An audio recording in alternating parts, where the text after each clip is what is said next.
Hi, I'm Keegan Sands, and welcome back to Ship It, the podcast from Dept Agency that's made by engineers for engineers. Did you buy some NFTs for your digital wallet and now want to learn more about the world of cryptocurrency? In the final episode of this two-part series, Brandon Askov and Dave Merwin from Dept's Crypto Collective dive into the world of cryptocurrency and digital finance. So without further ado, let's get started.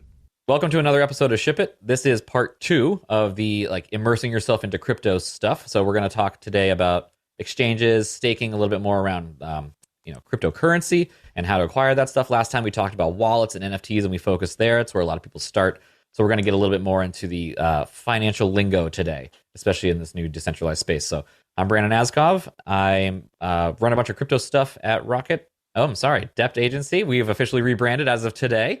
Or the day of this recording anyway. And so now I'm officially a Depster. And I'll pass to Dave Merwin, who's with me as well. Hey, this is Dave Merwin. Thanks for joining us again. And hope you found the last conversation useful. We're excited to dive in a little bit deeper on some of the more nuanced stuff this episode. Yeah, so where we left off last time was we had kind of called it out, like we're not going to talk about acquiring cryptocurrency today. That's what we said in the last podcast. But today we're going to talk about that because that's what you would really need to get into investing or buying NFTs or whatever you would need this cryptocurrency for. We might mention some cryptocurrencies by name just for the sake of good examples. That's by no means financial advice. We are not financial advisors. This is not investment stuff at all. We're literally just talking about the nuts and bolts of how this stuff works, demystifying some lingo, and hopefully making it a little bit more understandable and a little less scary. And so that when you decide to finally immerse yourself, you kind of know what you're doing. So I want to get into this cryptocurrency thing. And, where do I start? I kind of don't know where to go. Can I use a credit card? Do I have to isn't this for crime? What's this all about? Where can I go? So let's start talking about exchanges. And we'll talk about centralized exchanges first, because I think that they're a little bit easier for the on-ramp. So maybe we'll talk about a few and why they're easier. And I think to the little snippet you asked in there, the question about isn't this for crime? So one thing to keep in mind as you are exploring this stuff, that yes, a lot of it is still the Wild West, in that things can go sideways and all kinds of stuff. So again, you have to do your own research, but there is a lot of legislation, legal research, things are changing, big investment houses are getting involved. So the idea that this is now just about money laundering is definitely a myth. That the US government, huge organizations are getting involved and making sure the EU is passing legislation, it seems like every week now, around consumer protections for all of this stuff. So that's right. Yeah, I think it's good we'll mention it now because it's in the news a lot. We see all these hacks and what people, typically associate hacks with crime. I think a big reason we see these hacks is because a lot of people are rushing into this space and writing these smart contracts, which we won't get into it, but basically you write it once and you can't update it. So you better get it right the first time. And that's where people get a little into hot water territory, because they do have some kind of inherent flaws. Maybe no one even knew about those flaws before because it is new technology, but there's so much money behind these new technologies that it can go the wrong way very quickly. So when you see these, eye-popping numbers in these headlines, that is more related to the hacks that are happening because people have implemented things improperly. And then there is the usage of cryptocurrency for crime, where it's really more about, trying to stay off the radar. But I have to say that the FBI has proved this too, that these public ledgers are pretty great for tracking stuff. If those coins pop up again, it's pretty easy to find them. There's certainly ways around it, but you see every transaction in a public way. Just a quick example, that recent, at least recent to this recording, there was a hack on the Ronin bridge. A bridge, I won't even get into it, doesn't matter. Point is that they lost a bunch of money, $600 million. And now we're starting to see the person, whoever it was that hacked that, is kind of trying to launder that in small, tiny chunks. And it's going to take them a long time. And will we catch them? Who knows? We're going to get more tools and more info about this as it goes. But it's interesting that we can see every move they make anyway. So it's definitely a new world. But to really underscore this point, that crime actually there's a lot of reporting on this, accounts for a very tiny fraction of all of cryptocurrency transactions. It's a lot smaller than you probably think it is. I think it's less than 2%. It is only going to get better for law enforcement once they understand it more and have more tools around it. Yeah, there's some really great podcasts. We can put them in the show notes that talk about the FBI strategies for tracking all this stuff and preventing fraud, and some of the cases that they've worked on. They're pretty cool. But yeah, definitely sure. I want to listen to them. I haven't heard those. I've kind of shifted off the podcasting for a while ever since I started not commuting all the time. So I have to like find time to like 20 minutes at a time get my podcast done when I'm going to the store or something. But today is not about crime. So let's yeah, jump right. in. Yeah. That's a fun way to start, but it's good to dispel it because I don't want people to think, oh my God, are they encouraging me to go do something that's shady? And it's not. So let's talk about centralized exchanges where they go through a lot of that regulation and of those jump through those hoops. So where I started was with, as far as getting involved in DeFi and buying coins and all that stuff. I started with Robinhood. And so Robinhood is a great app you can install for, well, it's all right. We'll leave judgment aside. Leave the reviews out, yeah. Right. So I started with Robinhood. I bought some Bitcoin on Robinhood.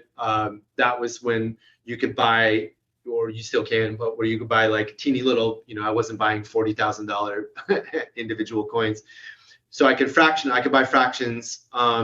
But then I started to learn that I didn't actually own it because it was an exchange that it was a custodial wallet. And so I didn't actually have complete control over that. And I was like, but that doesn't make any sense. So then started moving off. Let's pause right there. That's a great time to talk about that lingo, custodial versus non-custodial. Now, we talked about it a little bit on the last episode. So if you want to hear a deeper version of it, you can check out that episode. But a quick note on it.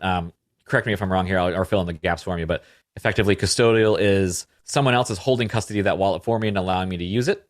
And when it's non-custodial, it's like I hold the keys. It's mine in every way. I have to manage it myself and take care of all of that and all the responsibility around it. But I'd rather have that control.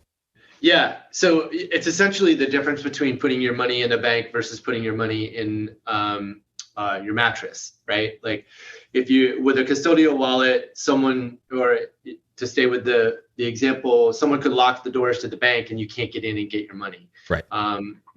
Which is oversimplified. But whereas with keeping the cash in my mattress, I can always pull the cash out and go spend it. So that's actually not that oversimplified. If you think about Russia right now, those citizens are feeling some of this, Yeah, exactly. Yeah. So the idea of the custodial deal is that I can buy crypto, but for 1,000 different reasons, they can prevent me from pulling it out. They can prevent me from doing all kinds of different things. And sometimes that can be an inconvenience, or it can really suck.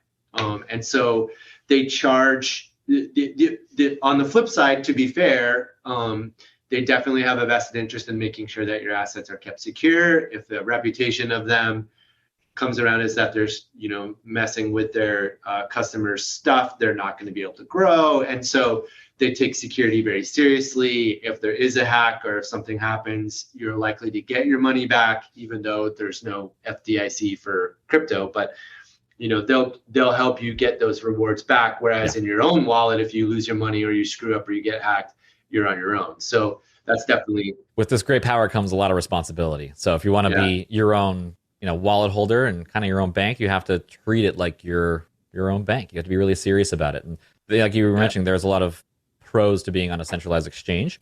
The sign up is easier. And if you listen to the last episode where we go into deep detail on those wallets, you'll understand the complexity around why that can be a little scary. And they take care of that for you. You just use a PIN code. And they make the buying and selling process very easy. And you can we'll touch upon it later, but if you need to get tax information, they can bundle that up for you pretty easily. But it does come with the trade-off that you're not in total control of your money, kind of like we are today with regular banks. And one of the reasons why Bitcoin was created in the first place was so that there wasn't a central owner of this stuff.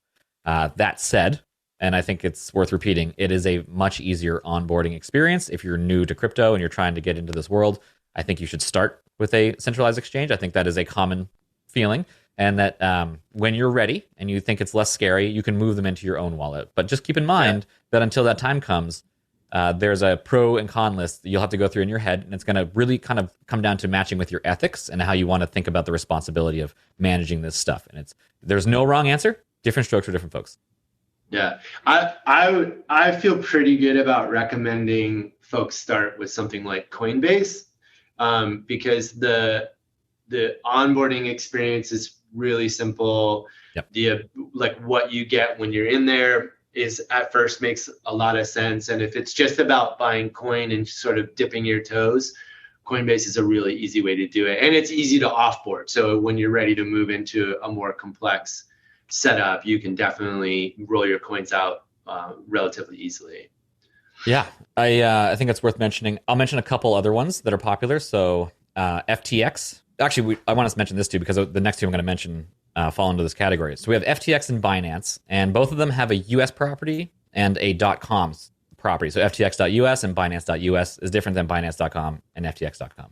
And the reason for that is regulation. So what you can get in other parts of the world, you can't necessarily get in the US. And so they really divide those into two different sites, two different experiences, two different logins even.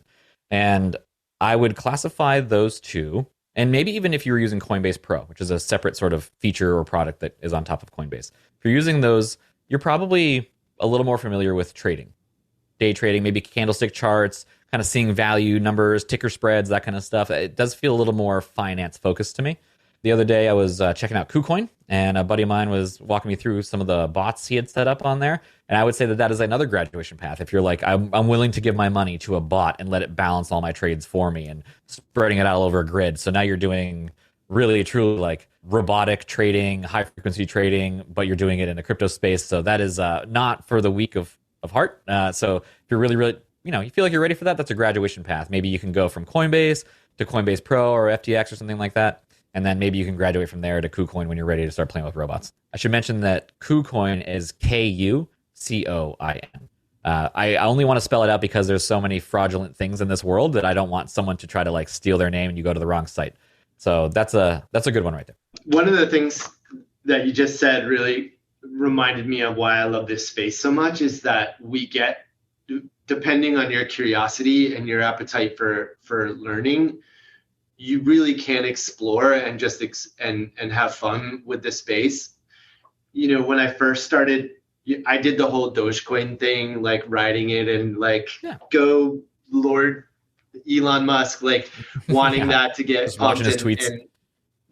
But I ended up making a decision for myself that I was going to stop doing all that because it kind of like takes over your life.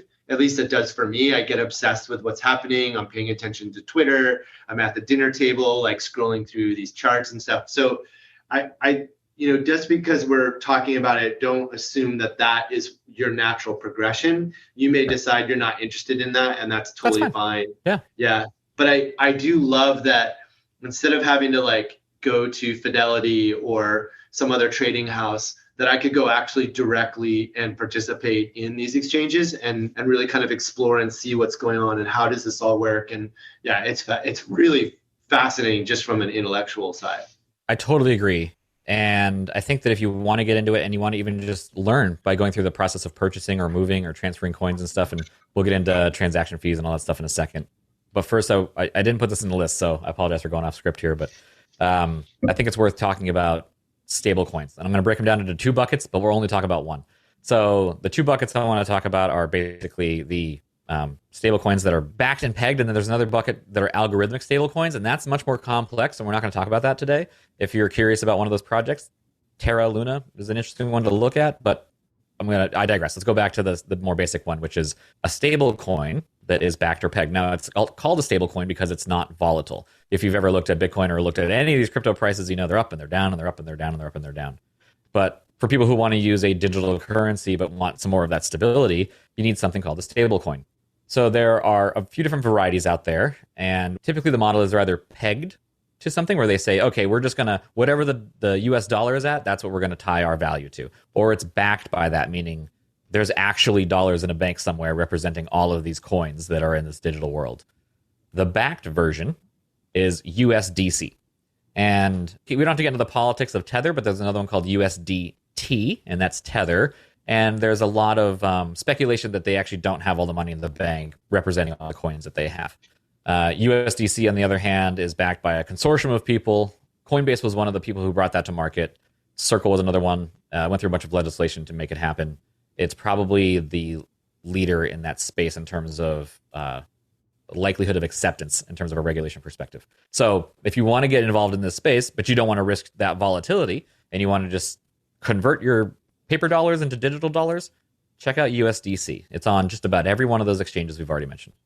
Yeah, and that'll come into play later too when we talk about some of the other ideas. That USDC is a kind of an important play. Well, not kind of. It is a very important player in a lot of the more sophisticated financial stuff that you can do. That's right. And I think a big part of that is that all those dollars that are in a bank representing those digital dollars is around $41 billion right now. And the way it works is essentially every time they issue a digital coin, they put one of those dollars in the bank. And every time someone converts one of those digital coins back into a regular dollar, they take that dollar out of the bank and they erase that coin off the blockchain. It's called burning.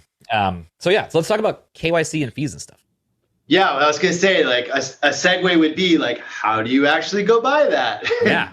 So we talked about regulation and centralized exchanges. And if you want to go from a bank account or a credit card or something like that to go buying cryptocurrency, you have to go through a process known as KYC. It means know your customer. And you'll hear that acronym a lot in crypto. Basically what it involves, and I think Dave and I have had similar experiences, and basically it's like a third-party service that a site will use to do this, kind of like how people handle logins sometimes, or maybe doing a checkout with Stripe. Like they use another third-party service to help them with this. And my experience has been that I get the option to either upload my state-issued ID in the United States or my passport. And they don't always work very smoothly for me. I don't know what your experience has been. Yeah, so let's see. I actually did one 2 days ago on through MoonPay, and that worked great. Oh, great. It was amazing. Yeah, like I took a photo of my license front and back, and then a selfie, and I was approved in seconds. So it was the smoothest process I've experienced so far. But the whole, it was awesome. In fact, it really got me excited because I was like, when I'm doing everything browser based, and then it sends a notification to my phone to go do this thing after I had scanned a QR code on the screen. And so that whole thing was like, oh my gosh, this is amazing. Like, I don't have to like go take a picture with my ID, email it to myself, store it on my computer, then upload it from this was all just simple, integrated. I was gonna say awesome. that was kind of my experience. You'd be surprised how hard it can be to get a decent picture of your own ID, unless you have like a flatbed scanner or something lying around. Yeah. Which I actually resorted to. I had to dust off an old flatbed scanner. I'm like, I'll try this because it kept rejecting it. Now this was a while ago, so it sounds like that tech is getting better by the day. Yeah. Since it's a Ship It podcast, so if there's any developers listening, I want to point out that there are services that drive this. I'll list a few for right now. So there's Jumio, Trulioo with 2 O's. I'm not exactly sure if that's right. Onfido. It looks like FIDO, like the dog. So all one word. And then Stripe Identity. So those are the ones you can start to look at if you want to think about, okay, hey, if I need to do some regulation stuff and I'm thinking about getting into this space and I know I'm going to need that, know your customer check. Those are some good services to look into. Yeah, and sort of just piggybacking off of that, when you go and sign up for something and you're like, a new service has popped up. So for instance, I was on Tinyman. I wanted to buy straight on Tinyman. I wanted to buy Algo. So MoonPay was the option. So what are all these services and why are they being used? And the amount of work it takes to actually run a KYC system or a payment processing system or whatever, it's a massive amount of work. Yeah. And so I personally would prefer that the service focus on the service that they're trying to do, and that companies like Stripe, who have been working on things like, PCI compliance and credit card security and all that stuff for decades now, that they stay what they're doing well. And so when it comes to something like KYC, if Stripe pops up and says, we're going to run your KYC, I'm like, good, I'm all in. Yeah. Because this is a giant company. They've got a ton of money involved. They understand how to make this work, and they're focused on that solution only. If I go to a different project and it's like, time to do your KYC, brought to you by something I've never heard of, like, I'm definitely going to be like, nope. That's sketchy. Wile E. Coyote Entertainment Company. You're like, I'm not doing that. Yeah, exactly. Yeah. It's a good point. So the KYC step is necessary, and it's a good reason why we mentioned some reputable centralized exchanges, so you don't find yourself in a position where you're giving your information to someone that's not protecting it as well as they should. Yeah. And that's another one of these reasons these people use third-party services for KYC. There's a lot of regulation and liability around protecting that information, and those companies are dedicated to doing that. So that is something you can expect when you first go through this process. And it does mean that it can take anywhere from, instant, quote unquote, within seconds, up to 48 hours, let's say, to have that process go through. So you might find yourself in a position where your excitement has to wait for a couple days before you can go poke around and buy your cryptocurrency. Yeah, and that's it caught me by surprise at first. Like I would try to do something I was super excited about. I'm like, I got half an hour. I'm going to go through and I'm going to do this. So I think what you learn really quickly is like, you just got to think about things in steps, and like, if you're trying to do something too fast, you might end up missing something. Yep.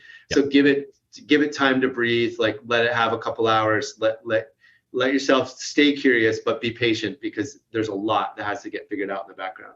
Yeah. And I think that's a really good thing to say for like all of the stuff we're going to talk about today, is that, take it in slow. You're learning a new concept, and your brain's going to fight it a little bit. Just it's natural. So it's good to let the dust settle, kind of let those concepts really set in before you just plow forward. If you go too fast, you will probably screw up some step that's important. Yeah.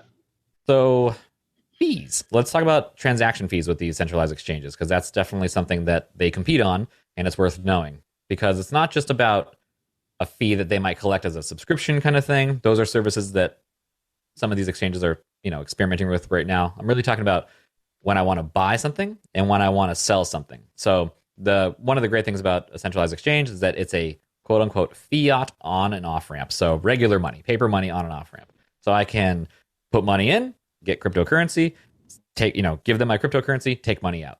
To do that, they charge fees, and it ranges from exchange to exchange. And I'm wondering what your fee situation has been like, Dave. Mine have been, with Coinbase, they've been small, but I know a lot of people complain that they're higher than other exchanges. A small, I say like $3 to $6, something like that. Yeah. So I started, I did start on Coinbase. I absolutely love the UI. The user experience is freaking amazing. It's really good. Yeah. Yeah. And then my really good buddy who I trust was like, oh, dude, you got to be on FTX because the fees on Coinbase are going to kill you. Well, so I was like, oh, yeah, I don't want to get killed on fees. So I transferred everything to FTX, which I love FTX. And it's been an amazing experience. But the reality is, like you said, those fees, you're going to have to pay the fees regardless. The fees, the difference are points of percentage. And so if you're investing a significant amount of money, like you're moving towards whale, then yeah, this is really going to matter. Yeah. But I think for most people, staying on Coinbase or staying on FTX or whatever, like fee hunting is rarely going to return the dividends of just being smart and investing in good projects, right? It's not even close. So it's kind of like, what kind of trader are you? Do you want to hold it, or do you want to be a day trader type? If you're going to plan on making a lot of trades, then yeah, you probably would get killed on those fees. Right. Like most, my dad would be proud to hear me say this. Like most of it is about like dollar cost averaging, and like not chasing, not doing day trading, that kind of stuff. So, and no judgment on that. Like I have friends who are doing that and they're doing great, but it's too much anxiety for me. So the fees really are like, okay, I'm going to pay fees every couple months, I'm going to pay fees every month, but it's like, it's really not a huge deal.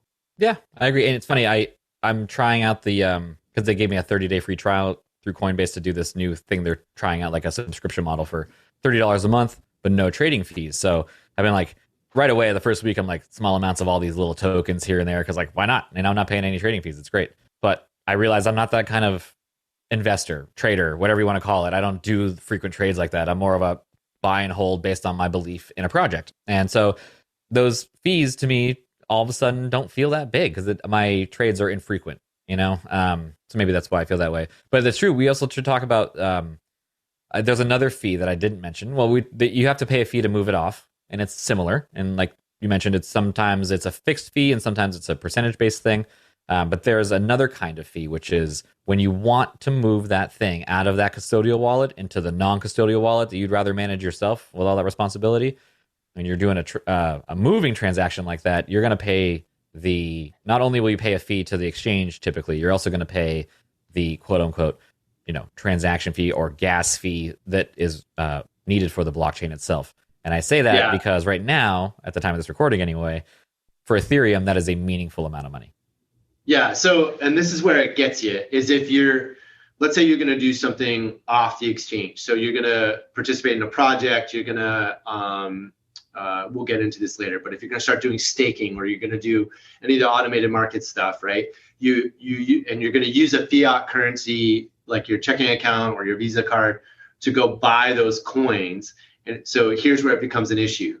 You go buy the coins, you pay all the transaction fees, you then want to move it from there to the AMM. So like, go from Binance to Tiny, or go from Coinbase to Uniswap or whatever. Yeah. That's where it becomes, that does become where it becomes an issue. And so like, and if you're doing that at a dollar cost average thing, so like you're buying every month, you're buying $100 of the same thing, but Coinbase, like you do it through Coinbase and you're buying $100 of Ethereum, then you move it off to Uniswap to do something else with it. Now you're like wiping that $100 out every time because of those transaction fees and the gas fees. So that's where you might do something like go directly to Uniswap, do the KYC on Uniswap, and then buy that through whatever service they have right on that thing. Does that make sense what I'm saying? It does. And I think a couple people might be lost listening, but it's a great segue because we just mentioned two decentralized exchanges, Tinyman and Uniswap. And that is, that's when we start to get into you're getting a little bit more pro. You want to maybe get into a project that isn't available on a centralized exchange because they don't have every coin in the world on these centralized exchanges. You have to go through a pretty rigorous process to be vetted by those exchanges and then get on there. So there's a lot of other coins and projects in the world that you can find on what's called a DEX, or a decentralized exchange, so DEX. And the reason why they use that term, and I realized recently, like while there's so much lingo in this space, is because I can say DEX and someone else who knows what I'm talking about knows all the things that are wrapped up in that term. Sort of like being a musician, being able to speak about, let's play in the key of A sharp. And so in this case, a DEX is different than a centralized exchange in that it's always a peer-to-peer transaction. There's really no centralized authority doing any of this stuff. It works off of concepts like liquidity pools, which we'll touch upon in a second. And it's really sort of a decentralized bank with a community sharing that bank. And it's a very new concept. It's unregulated still. It's a little unclear how it would even be regulated if it were to be regulated, but it is sort of the graduation path of this concept. So if you start with a centralized exchange and eventually you start to get more involved in this and you do want to move those coins into your own wallet, okay, well, why did you want to do that? Probably because you want to go get involved in a project somewhere. And before long, you'd be surprised, you're going to end up hitting a decentralized exchange. And it'll probably be right away because of staking. And that's one of the things that these decentralized exchanges offer. Centralized exchanges offer it as well, but some of the rewards you'll see on the decentralized exchanges are tantalizing. So let's get into staking.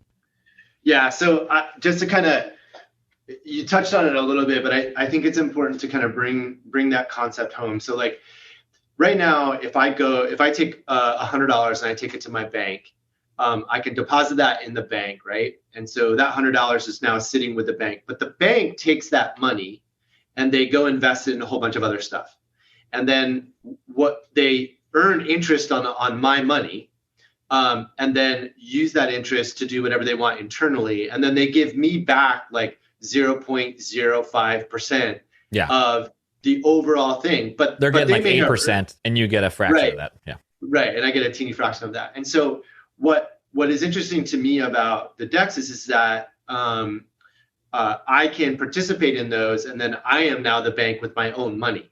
So if I'm going to take the risk with my money, now, yes, there's the FDIC, and that's a whole different issue. But the point being, if I'm going to take the risk with my own money, I should get all of the reward. And so by participating in these things, I get to earn that interest straight.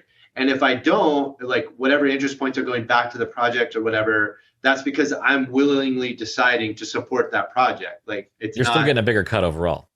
Right, I'm getting a way bigger cut overall. So it's a good point to sort of kind of remind people that when we talk about decentralization, the point is to remove the middleman. And in the case of finance, that middleman is the banking system. So this is, you get to behave like a bank in this scenario. You get to use your own money the way that a bank would, but it's directly to you.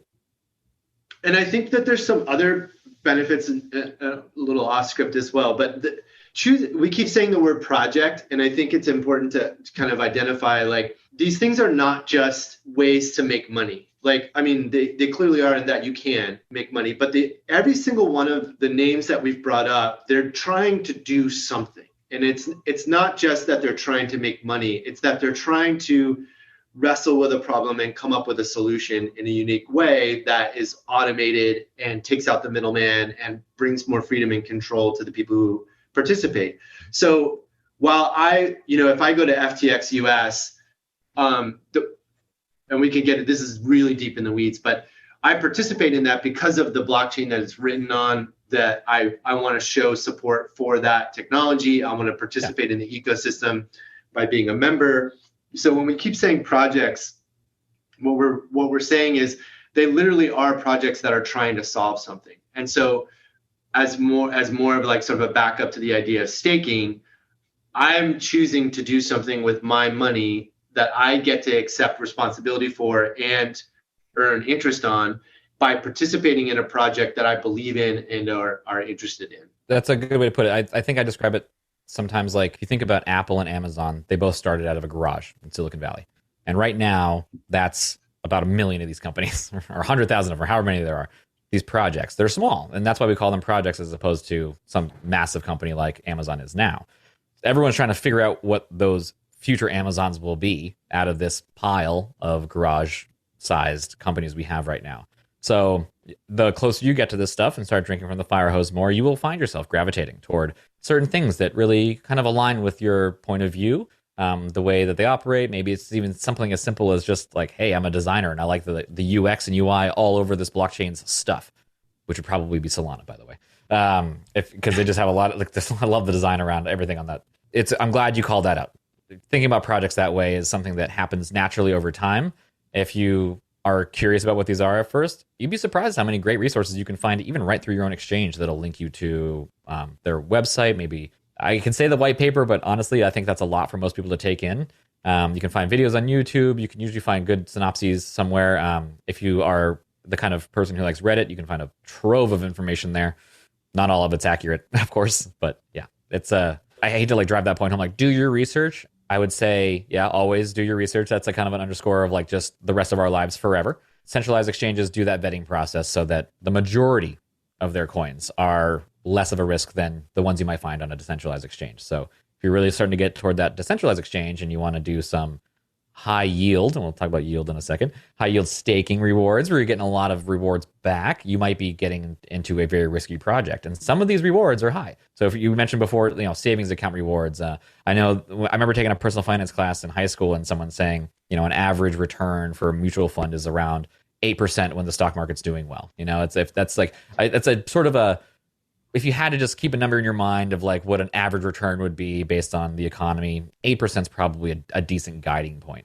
So then you go to some of these, these decentralized exchanges and some of these projects, and you see things like 400, 500, 12,000, 1,000,000%.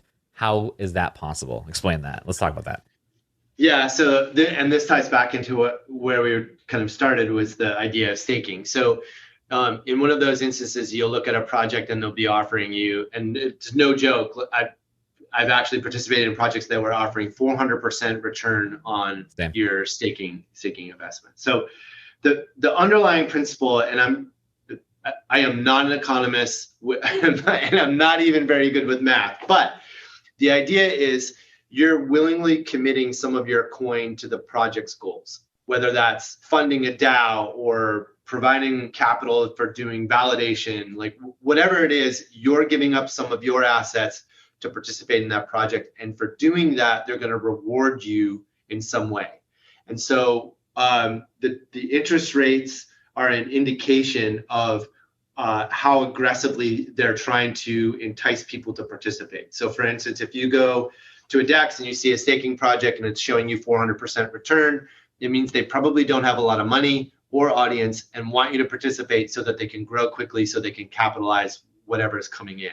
That's right. So for instance, you might look at one project that has 25% return on investment, and then the overall pool size for that is like $4.5 million.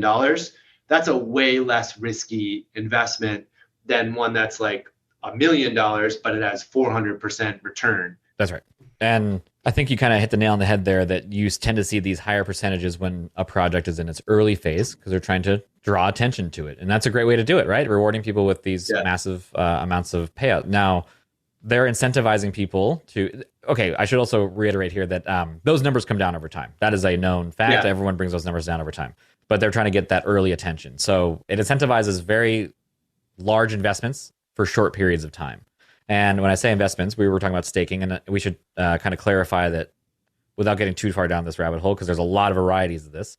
But you can think of staking as just holding your coin and not spending it, so you don't have to really do anything. But you do have the ability to spend it, and you just stop staking at the point you actually decide to spend it. Or you can lock it, in which case that varies. It could be for a certain period of time. Sometimes it's days, sometimes it's months. But you do not have access to those coins. You have decided, I'm willing to ride this out for, let's say, 30 days. That's actually pretty long, but some projects are like that. So that's what locking is. And that's a version of staking. There is a variety of versions of staking. And like Dave mentioned, you can run nodes or participate as part of the, member of the ecosystem, or maybe there's such a long list, there's no point even listing them. So the point is that staking is going to earn you money like a savings account would, but at a higher percentage rate, especially because of the newness of all this stuff. Now, we talked about stablecoins earlier, and even if you're not getting into these risky projects, there are plenty of staking opportunities for stablecoins as well. Now, we're running out of time, and I have a hard stop coming up, but also we're sort of dancing around this concept of liquidity pools, automated market makers, and stuff like that, which is definitely more in the decentralized finance, the DeFi side of things. I think maybe we'll hold off on that now.